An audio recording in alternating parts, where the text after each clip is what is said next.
Three, two, one. Good day. This is William Galloway here with Pastor Gordon, who's running for school board district number 1. Good afternoon, sir. How are you? Good afternoon, Mr. Galloway. How are you? Fine. How are you doing? Good, good. Good. Glad to be here. Good. I'm glad to have you. Yes. And you're running for the school board. Yes, Why are you running for the school board? that's a good question. Well, and I've been well, my name is Pastor Isaac Gordon. Born and raised, I'm a native New Yorker. I was born and raised in New York, but I've been here in the South ever since I was 20 years old.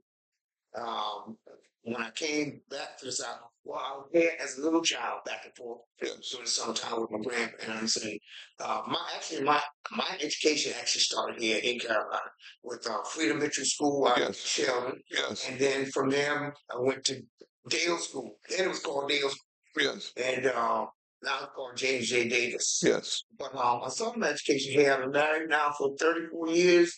I have 3 children who also went to Beaufort County, who attended Beaufort County School District schools, and I have 2 grandsons in the Whale Branch cluster. Good. Like I said, I pastor a wonderful church in Beaufort, South Carolina, United. Our bishop is Pastor Jack Boomer, and I've been in ministry for almost 20, well, been in ministry for 20 years. Yes. Yes. In fact, Pastor Galloway Yes. gave us a helping hand Yes. when we started the ministry 20 years ago. Yes. Bring 2 ministries together under one house after the pandemic. Amen. It's been a blessing. Amen. Yeah, it's been a blessing. Why am I running for school board? Well, when I started doing my research, I learned that nationwide, the National Education Researchers nationwide said that because of the pandemic, our kids are at a standstill in Okay. reading and math. Yes. And they were urging all the school boards and schools to put true work into our kids to get them going again. And we understand what the pandemic did.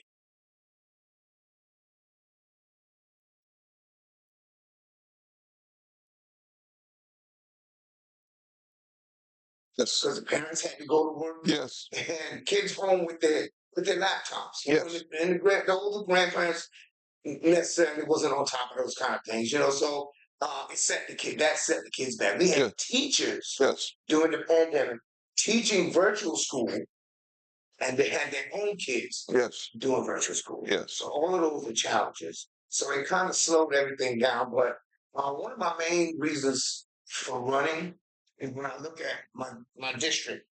Well, mainly the Whale Branch Trust, because that's District 1, and that's 3 schools. That's James A. Davis. That's Whale Branch Elementary, Whale Branch Middle, and Whale Branch Early College. Yes. And as I'm beginning to look at the numbers there for 22-23 state report cards, the elementary school there, state report card was a 25.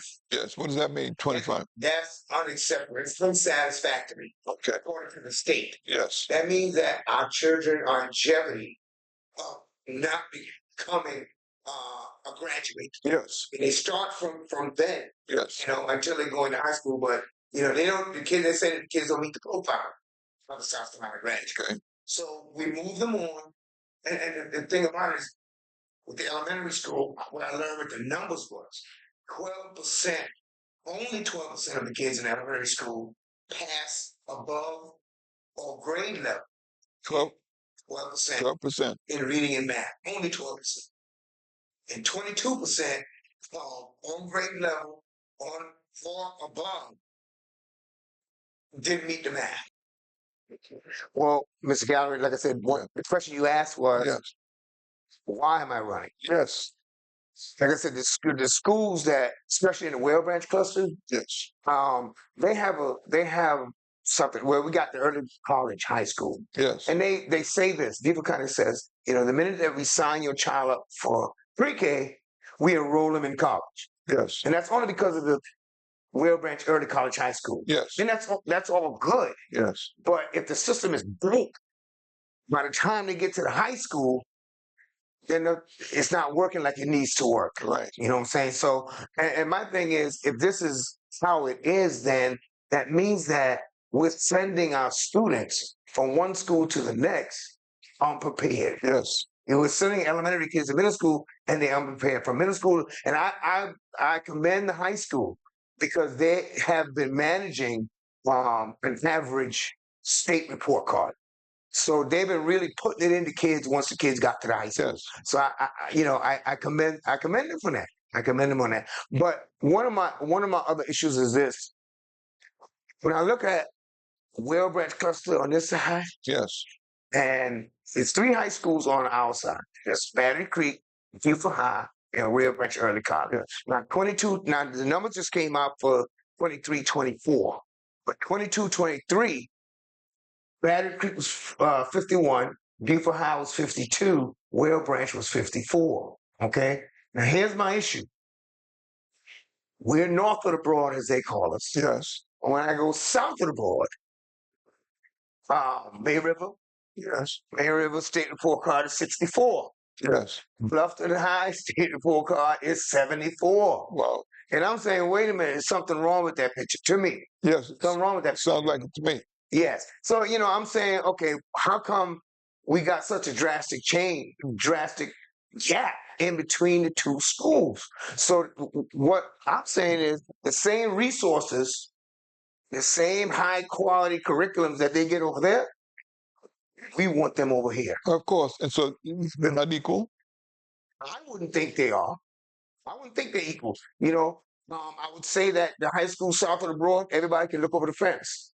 We're striving to look over the fence. Yes. Well, they have something they call equity in education. Yes. If I'm not tall enough to reach the fence, put a stool up under me so I can stand up and I can look over the fence too. That's my other issue there. And some people, and because the schools are 93% minority enrollment, 80% black, about 8% white, 3 to 5% Spanish or other, as they say.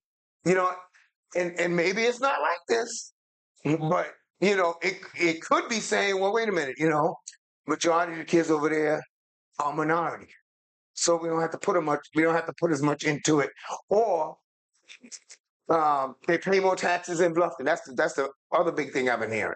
They pay more taxes in Bluffton than y'all do out there. So is it the teacher's fault, or the teachers are not as qualified as the teachers in Bluffton? That's a good question too. That's some of the questions that I ask myself, because I know in me studying and doing my research, we can get so much off this internet, and everything we have to be in it to win it. We have to be in it to actually know what's going on. And to me, honestly, it would probably say, and I've heard some other people say this off that used to be on the school board, that they didn't think that Beaufort County was hiring qualified teachers. Somebody said, "Well, qualified teachers, what does that mean?" You're hiring first year teachers. Yes. You know what I'm saying, and bringing them here, all because you can kind of mess around with the pay a little bit. Yes. Yes. And people, they might scream at me for saying that kind of stuff, but that's what I honestly believe. So, teachers paid more in Bluffton than. No, they don't. They don't. They're being paid across the board, back and forth. But to me, Bluffton is a little bit more resources in Bluffton. And one of the other things that also affect our kids' learning is parents' participation. They got a lot of different. Uh, they got a lot of participation over there, resources over there. I believe they got more resources than we have on this side. And they may argue the point with me with that, but that's just how I believe. Yes. Yes. That's just how I believe. But I think that we need more attention. We need the same attention that they're giving south of the broad. We need to get the same attention. Do we have remedial classes that's offered to students? Well, you know what? Here's my thing about it is when I look at District 1, one of the things I felt that we were short of was after school. You know what I'm saying? Yes. The summer camps that work with kids during the summer, so when they go back to school, they wouldn't drop off. Yes. You know what I'm saying? Those type of things after school, those type of things are very important, especially when because of the pandemic, we fell back anyway. Yes. You know what I'm saying? So yeah, those are the type of things that we do. Those are the type of things we need. I'm gonna share this real quick. No, that's not the one. Okay, I get it. But those are some of the things I just hate because I have resources in the schools, and my thing is when I went to school, the teachers in New York, I had a lot of black teachers, Yes. and I had a lot of Jewish teachers, Yes. and I lived in the hood, Yes. you know. But one thing that they emphasized on was math and reading. Yes. So they made sure we know how to read. Right. If we didn't do anything else, we knew how to read. I've stressed that, especially with the young people I see coming through here. Yes. I'm saying, what are you doing in school? I said, fine. He said, how are you doing in math? Well, too good. And you need math. You need to be able to read and have to know math. Right. Because math determines how far you're going to go. That's right. How much money you make. That's right. Someone can always cheat you if you can't count. Count your money. That's right. And you can't do math if you can't read properly. That's right. You must learn how to read. You must learn how to read. You know, and my thing here is one of the things that when you talk about teachers, let me read this for you real quick.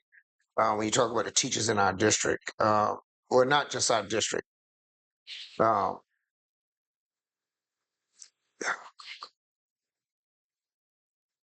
you talk about teachers um, across the country. Yes. We have a problem across the country. Okay. Retaining teachers, and my thing is this: surveys across the country says or shows that teachers are becoming more dissatisfied with the lack of administration support, weak compensation, poor, poor working conditions, school policies made without teachers' participation, affordable housing, Yes. and the teachers are discouraged about this thing. Yes. Now, when you talk about affordable housing, since I've been running for school, but I had several teachers call me about housing, Yes. about being employed for 25 years and not be able to qualify for a house.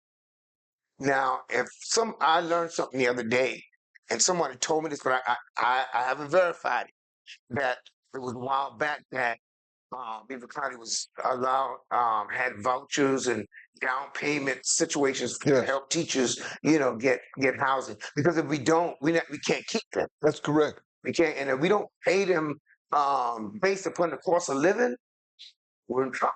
Absolutely.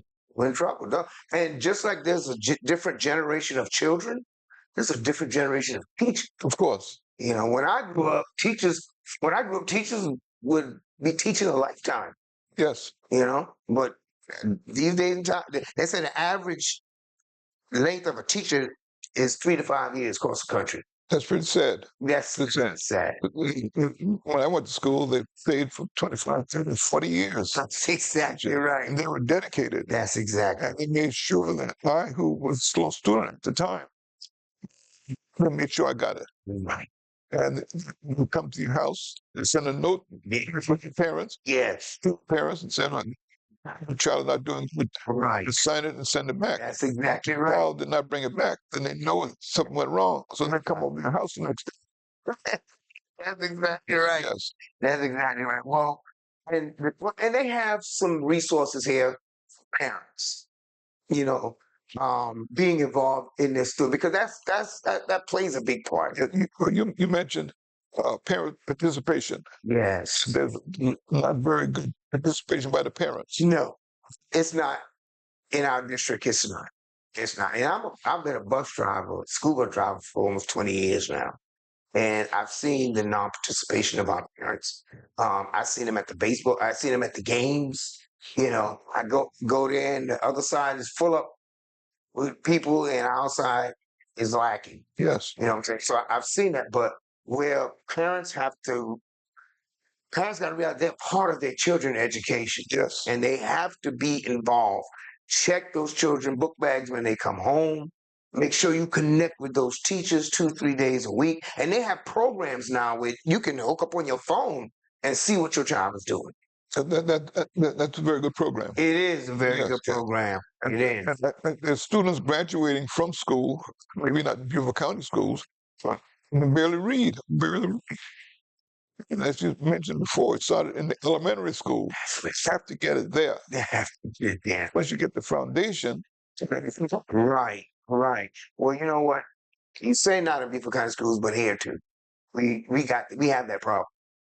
We have that problem here with our kids yes, not learning the way they should, not being able to. And then we talk about this economic gap. Well, yeah, there's an economic gap because there's a educational gap. yes, You know, we have to close this one. We have to close this educational gap yes, to bring the money in. Yeah, because we got to give our kids a different mindset. yes. You know, than what they're getting now. Somebody, like I said, no. Somebody said, "Well, Pastor Gordon, you saw you got all the answers." I don't have all the answers, and this cannot be done with one person. And what school district are you running for? District 1. District 1. And District 1 consists of? District 1 consists of Yamasee, Big Estate, Sheldon, Napico, Dale, Store Point, Grays Hill, some parts of Burton. It's big. District 1 is the biggest district. Okay. Yeah. So, but do you have as much resources as Livingston or Hilton Head, or and that's amount of resources? That's some of the things that I'm going to scream about when I get there. Yes. You know what I'm saying? And I know it's probably not going to happen for me overnight for our kids, but I'm gonna sure bring it up. Yes. You know, when I get there, because like I said, the numbers with the schools, that's what bothers me. Now, the new state report card that just came out, Battery, no, Whale Branch High have done well. They brought it up, and like I said, they never really done bad to me. Yes. You know, they never really done bad because, given what they had to work with kids coming from the elementary and the middle school, kind of falling behind, high school have really been working hard to get the kids to the way they need them to be. But the schools, like we go to Whale Branch High. All right. Whale Branch last year, state report card was 54. This year it's a 61. So they did leaps and bounds. Yes. Yeah, they did leaps and bounds. Even last year, the elementary was 25. Unsatisfactory. What do you mean 25? The state average, the overall rating. That's the overall, like the overall rating for Ware Branch High, 2023, 2024. The overall rating for it was a 61.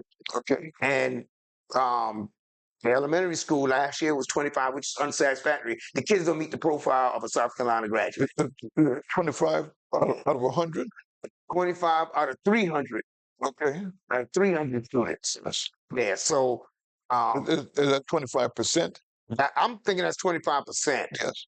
The kids. I'm thinking, you know, and the thing about it is like 49, 48 or 49 is below average. Yes. You know. And the children, 25. Yes, the elementary school. Right. And that was last year. This year they're doing better.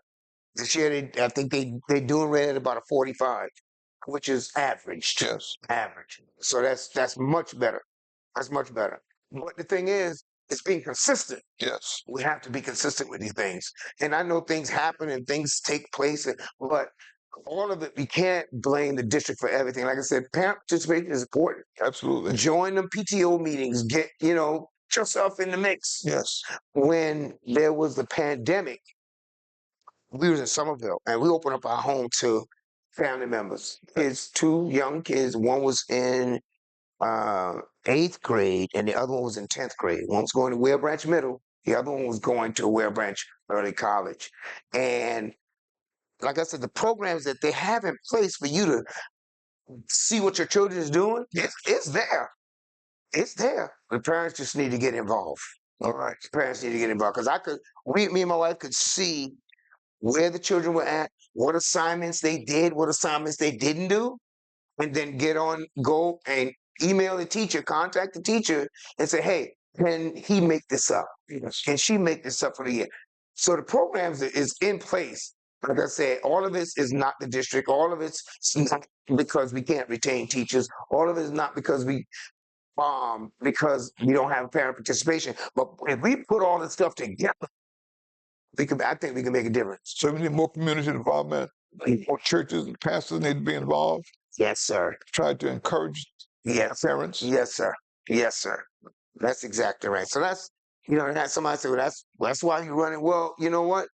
We'll have to make a start somewhere. Absolutely. Yeah, we have to make a start somewhere. But and when we have teachers quitting, it puts a drain on the budget, Yes. on Beaufort County school budget.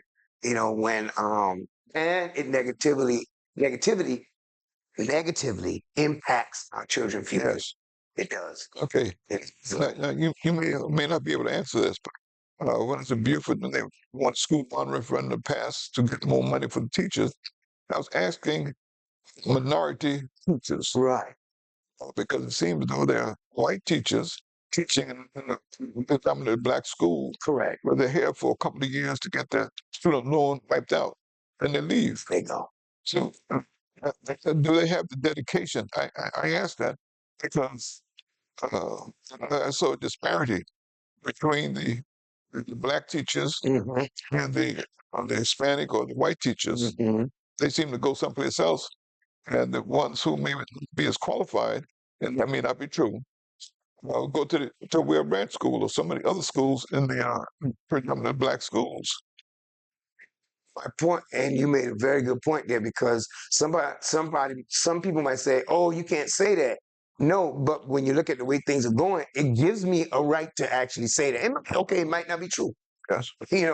but when you look at how things are going, it causes me for you to say that or me to say that. Yes. You know what I'm saying? So no, all that stuff we need to figure out if that's what's going on. Yes. I totally agree with that. I totally agree with that.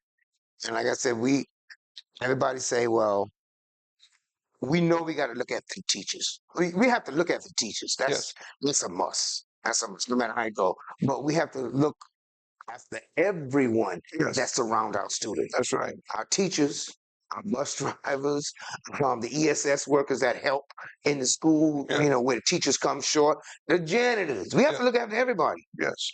That's connected to our kids. Right. Because that's the only way, I'm thinking that's the only way we're going to make a difference. And one of my decisions becoming a school board member is keeping the community informed Yes. of what's going on. Yes.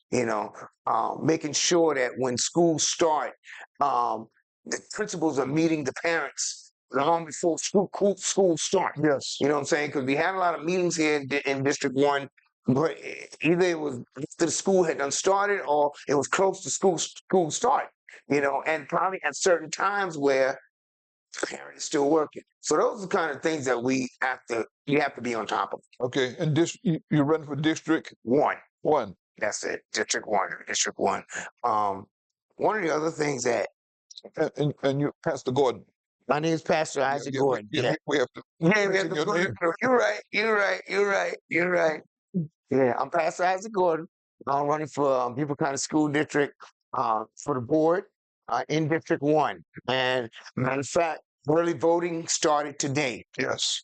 And like I said, people say, well, you just keep telling, well, you know what? All right, if you don't vote for me, just go vote anyway. Yes. Go show up down there and have, because that's your voice. Yes. That's your only voice you got in it. So go ahead and vote. Booker T. Washington said, don't miss this vote. Get out and vote. That's right. So get out and vote. Go out and vote. But that's where I'm at with all of this. One of the other things that been bothering me ever since I was 20 years old when I came in. Okay. And this area is rich with black culture. Yes. And I don't think it's being taught enough. No, it's not. And like I said, when I grew up in New York City, and the middle school that I went to, Watley Intermediate School that I went to, it was a bad school. Yes. But let me tell you what they did for us. They brought in people to talk to us. Yes. Muhammad Ali, Maya Angelou, Vernon Jordan.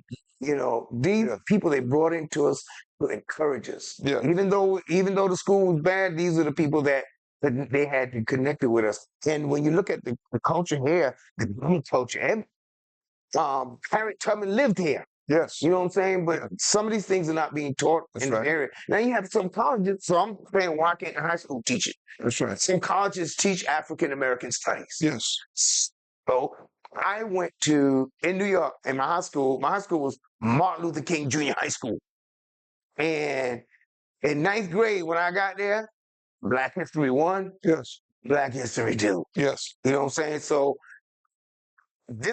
I figure this need to be a part of our curriculum. I agree with you 100%. One of the things that I realize is what you're saying. We need to study Black history. Yes. For instance, Robert Smalls from Beaufort, South Carolina, born a slave.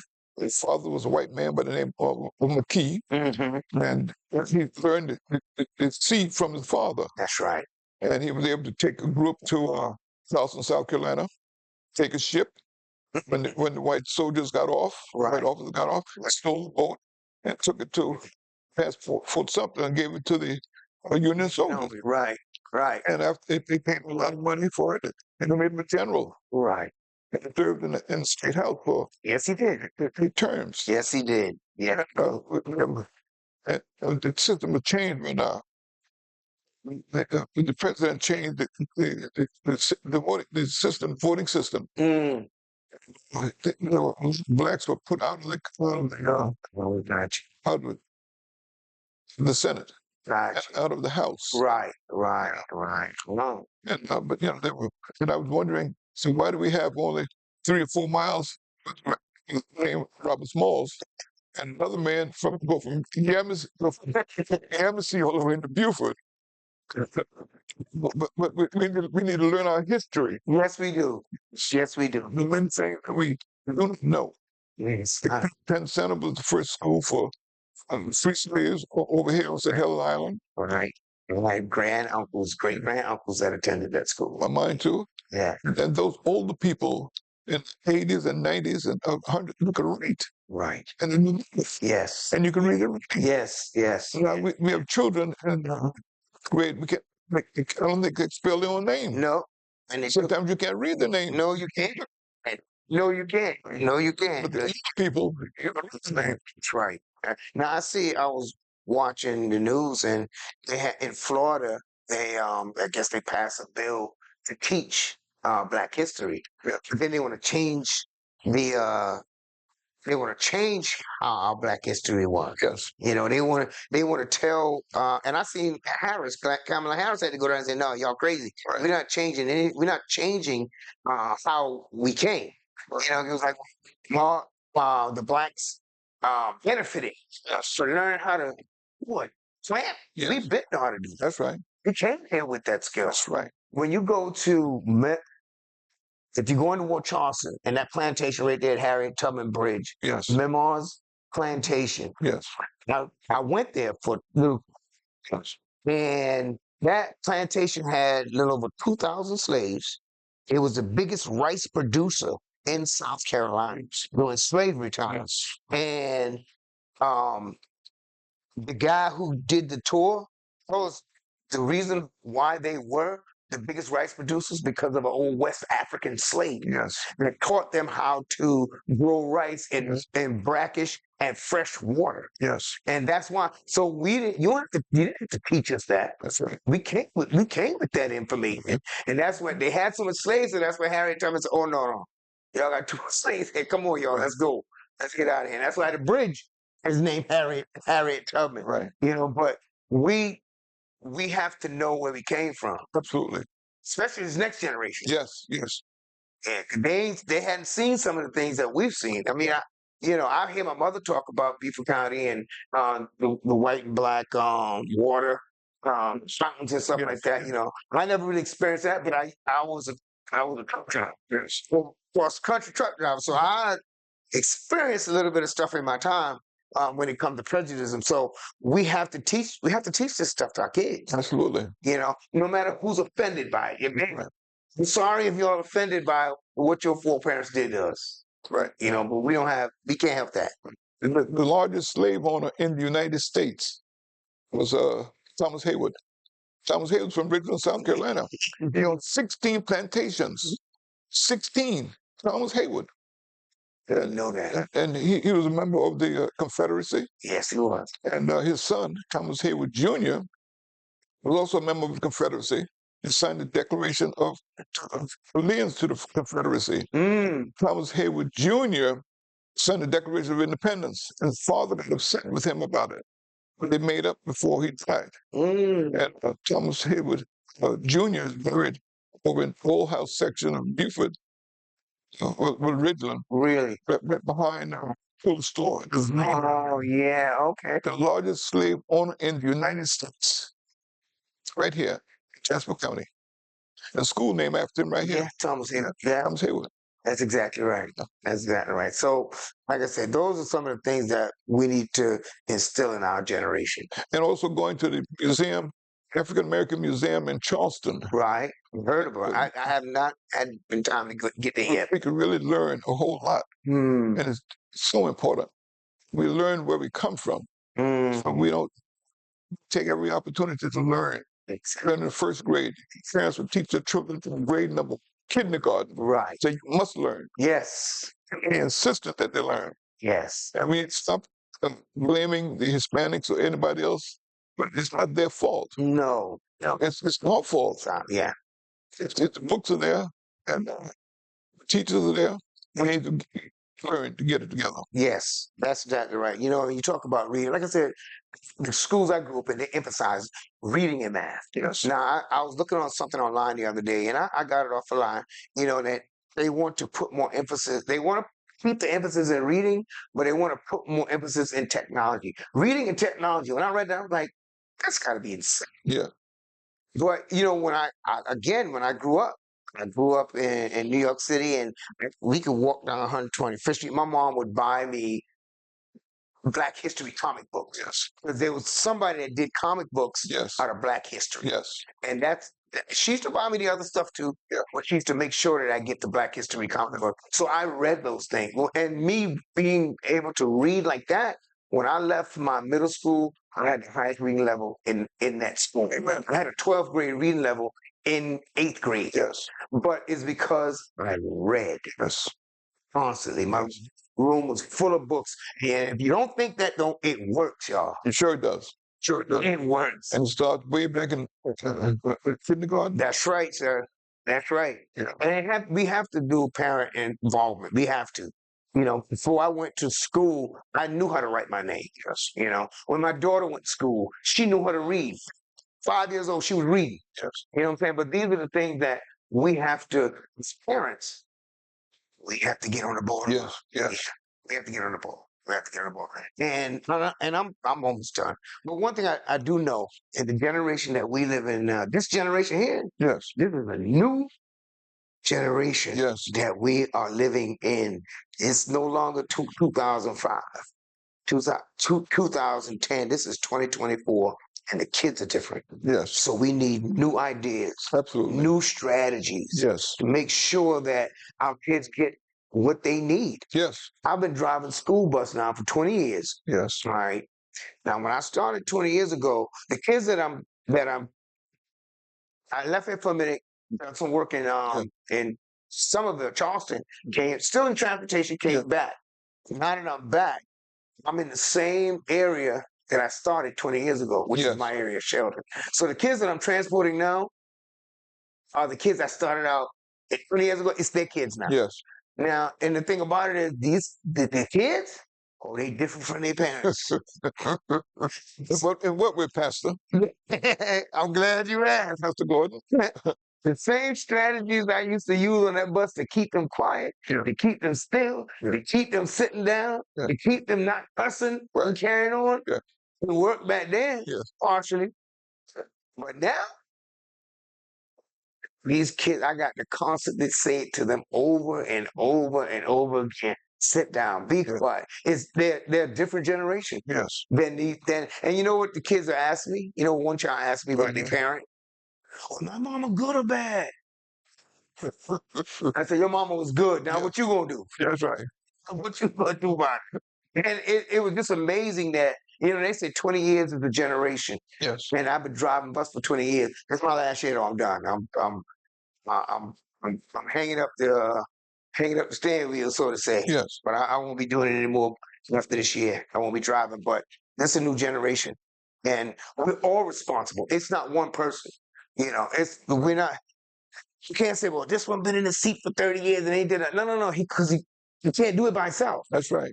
You need everybody involved. Just like what we talked about. You need the parents, you need the school board, you need the county. Yes. You need everybody involved in our kids' education. And it starts with all of us. All of us need to be accountable. That's right. Every single one of us need to be accountable for the future of our kids. Yes. And that's how I believe it. I had a conversation with Frida Mitchell. Yes. Before she passed.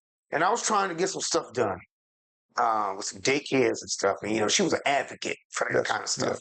Yeah. And I got so discouraged because things was not working out for me at all. And this is what she said to me. She said, "You see how you feeling right now? You feel that? Mm-hmm. You still can't stop. Yeah, that's right. You still have to do it for the kids, no matter how you feeling right now. That's right. Do it for the children." Yes. And that's where I'm at right now. I'll be glad when these elections is over. This election is over. Okay, and you run for school board number? District 1. Okay. And voting starts. Well, early voting start now, so you'll see my name on the ballot, Isaac Gordon. I'm just telling you, and my thing is, I've been in this county, I've been in this district. Yes. I'm 62 now. Yes. And I've been here since I was 20. Yes. And the good thing about it to me is I just don't know the kids. These kids I know their grandparents. Yes. I picked up kids that were being raised by their grandparents. They have gone on transition. Yes. And now the kids are here. So I'm connected to everybody. Yes. I drove that bus the other day and almost could figure out how many of them I'm kin to. Right. I've been in this district so long, but because my mom and my dad from Shelby. What are the names? My grandfather's Jeremiah Grant. Elder? Yeah, from Sheldon, South Carolina. Mm-hmm. My grandmother's was from Page Point. The Robinsons out there in Page Point. And my grandfather, like I said, where I stay at now, yes, that land's been in my family for generations. Great. Yeah, I live on the property that my great grandfather lived. Good. Yeah, so I pick my grandkids up on the same spot I used to get on the bus. Okay. I pick my grandkids up, which is just a weird feeling, but that's where we're at. And I know that can I get everything done? But I'm gonna show price. And I told somebody that the other day, "Oh, you're not gonna be able to get there." Yeah, well, you know what? I'm gonna try. Okay. I'm gonna try. So all you can do is try. That's it. So we urge everybody to go out and vote because this is a very crucial election right here. And there's a lot of stuff going on. And y'all see the signs? Yes. The yard signs all over. I ain't never seen this much yard signs. They're all over the place. Where's your church that you pastor? I pastor United Church, 1801 Duke Street, right there in Beaufort, South Carolina. It's an awesome ministry. On Sunday morning we start service at 10:30. If you're not doing anything and you're in the geographical area, I'm trying to take nobody member. But if you ain't got no church to go to, 10:30, come down to the 1801 Duke Street, and you know your soul will be blessed. Is that every Sunday? Or that's first, second, and third Sunday. Okay. Yeah, first, second, and third Sundays. And it's awesome worship there, awesome word. So just come by and pay us a visit. That's all. Come by and pay us a visit. But we're blessed there because we have some exciting things going on there. Because soon, probably beginning of next year, sometime we're going to start construction on Reverend Ike Resource Center. Reverend Frederick Eichenkota. Reverend Frederick Eichenkota from Richland, Amen, South Carolina. 2 miles from here. 2 miles from here. Yeah. World renowned, yes. Reverend Eichenkota, who left a legacy behind. Absolutely. And he said something. I watched because I listened to a lot of his tapes and stuff. And he said something. He said, "I'll be preaching this stuff for 1,000 years." I believe to be right. He's going now, and stuff. And actually, his stuff on YouTube started trending again. Yes. So he was right. He was right.